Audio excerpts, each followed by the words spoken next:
I thought we'd do something different this time. I'm going to tumble some granites.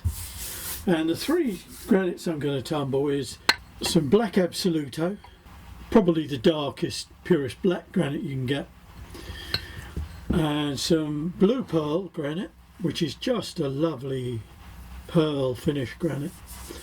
It's got all these iridescent plates in it, shine and reflect the light, and I thought that would look really nice if I get some small tumble stones like that. And this is emerald pearl, which is the same family as the blue pearl, but it's a dark, almost black sea green type colour with the same sort of platelets that reflect the light. I don't know if you can see that as I turn that. I'm just going to break up and cut up enough to fill a barrel and see how we get on.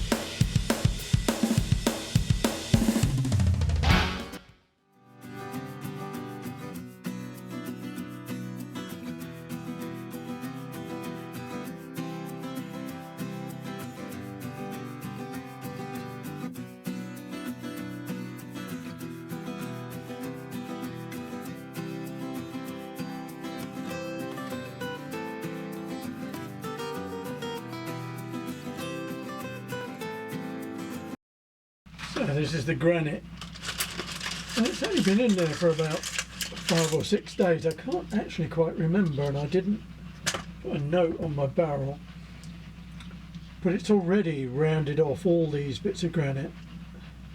There's a couple with little nodules on it, but I'm going to ignore that and send these on to the 220 stage.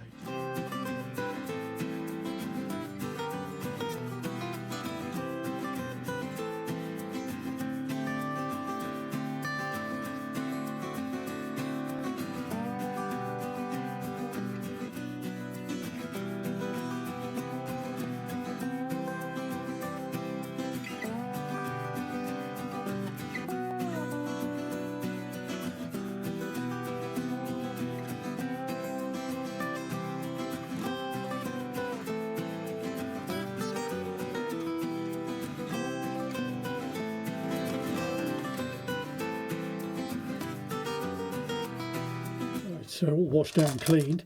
I don't know if you can see in the barrel here, it's not even half full. The granite is much softer than most of the stones I would tumble, and it's lost a huge amount of its volume in the tumbling process. Now if I was tumbling beach stones, I would put small filler stones that I keep for that purpose, just to make up the volume. But I obviously can't do that because these stones are harder than the granite, and I think would damage it. So I'm just going to make up some of the bulk using plastic beads and put the polishing powder in, and then we'll put it on for a polishing run.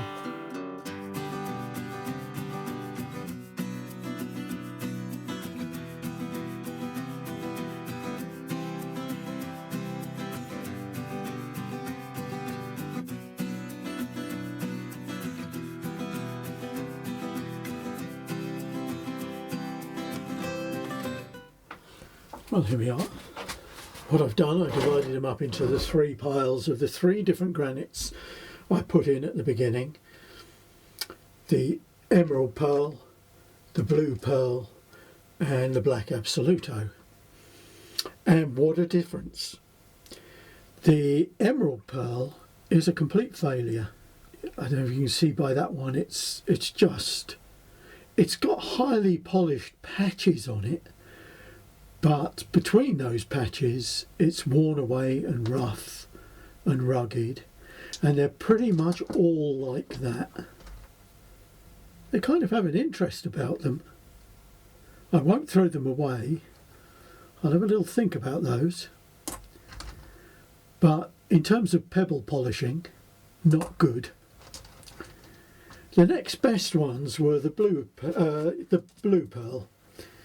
And some of those have come out really nice, really lovely kind of random shapes that are pretty well polished. There's the occasional blemish in it, but they're really quite nice, some of these. It's the same effect, but slightly less so than the emerald pearl, just patches where the grit has worn away some of the structure of the stone more than others. But there are a few nice ones, and they're really nice enough to use. You could you know, make those into pendants or key rings, and they would look really pretty. And it's a beautiful material, just lovely material. And there are some nice little lozenge shapes which I really like. You can imagine making pendants or earrings out of that. And the final batch was the Absoluto, the black Absoluto granite, and they've polished beautifully. Look at that for a lovely shape for a pendant, for instance, how pretty that would be. The whole point of doing the granite originally was, first of all, because I love the emerald pearl and the blue pearl granites. The look of them is fantastic. But mostly because the harder stones that you tumbled, my beach stones, which are almost impossible to drill, it takes 20 minutes to drill a single small hole in an agate pebble, whereas granite is softer and will drill much easier and quicker. But there's a great object lesson here, isn't there, in taking note of the grain structure of the pebbles and stones you're trying to polish. Because what's clear is that the black Absoluto, which polished the best, is also the granite with a very small, fine, tight grain, whereas the emerald pearl, which polished the worst and basically is very rough, is made up of quite large granular components. Bear in mind that granite is a volcanic rock, so it originated with lava bubbling away, and each of the different minerals that form the granite would have been clinging together because they're slightly different temperatures. They melt at slightly different temperatures, and that's what gives granite its granular structure. So when I'm tumbling in future, I'm going to take quite a lot of note of the stones I'm picking up, and if I get stones that are granular in structure and are particularly pretty, I think what I'll do is simply polish them by hand, just do one off now and again. But there you go, polishing granite. It's perfectly possible, and if you concentrate on picking up the very fine grain granites, I don't think you'll have any problem at all. It was quite quick as well. The tumbler wasn't working for that many days compared to the agates.